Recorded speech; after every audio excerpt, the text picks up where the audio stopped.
You waking up tomorrow, no alarm, no emails, no meetings, no boss, no schedule. Now imagine that wasn't just a day off. That was your entire life.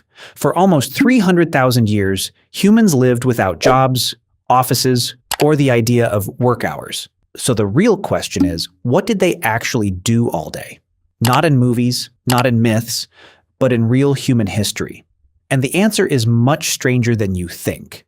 Because ancient humans weren't constantly busy. They weren't constantly stressed. And they definitely weren't spending every hour working to survive. According to anthropologist Dr. James Suzman, one of the biggest misconceptions about prehistoric humans is that life was nonstop labor. In reality, their days were shaped less by work and more by attention, movement, and awareness.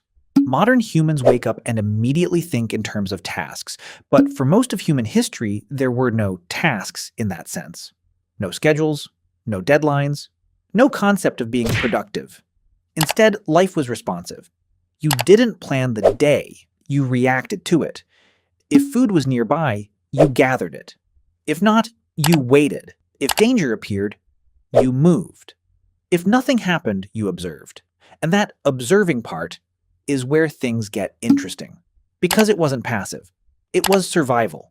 Ancient humans lived in a world where everything mattered. A broken branch, a sudden silence in birds, a change in wind direction. These weren't background details, they were information, and missing them could mean death. That's why a huge part of the day wasn't doing anything obvious. It was noticing. Modern life trains us to ignore most of the world, but their survival depended on not ignoring anything. But what about walking? Today, walking is something we schedule. For ancient humans, it was simply life.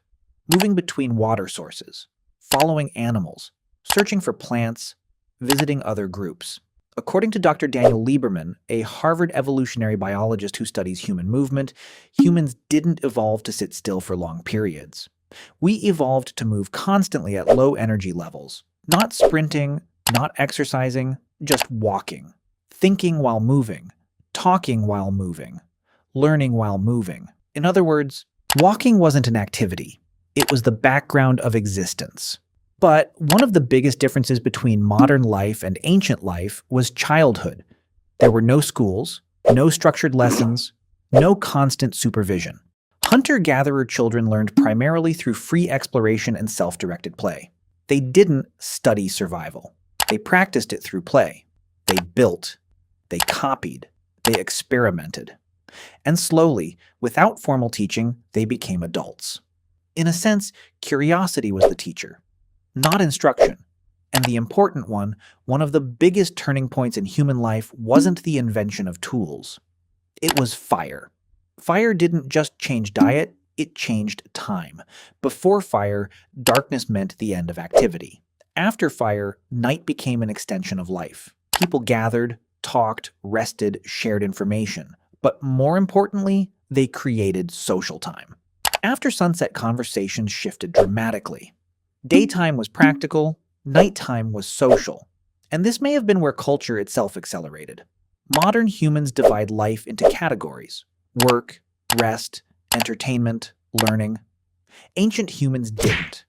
Gathering food was social, walking was educational, cooking was communal, resting was observational. Everything overlapped. There was no mental switch between now I'm working and now I'm living. It was all one continuous flow. So what did ancient humans do all day before jobs existed? They lived in a world where attention mattered more than productivity, where movement was natural, not scheduled, where learning happened through play, not instruction, and where life wasn't divided into hours on a calendar, but experienced as one continuous present moment.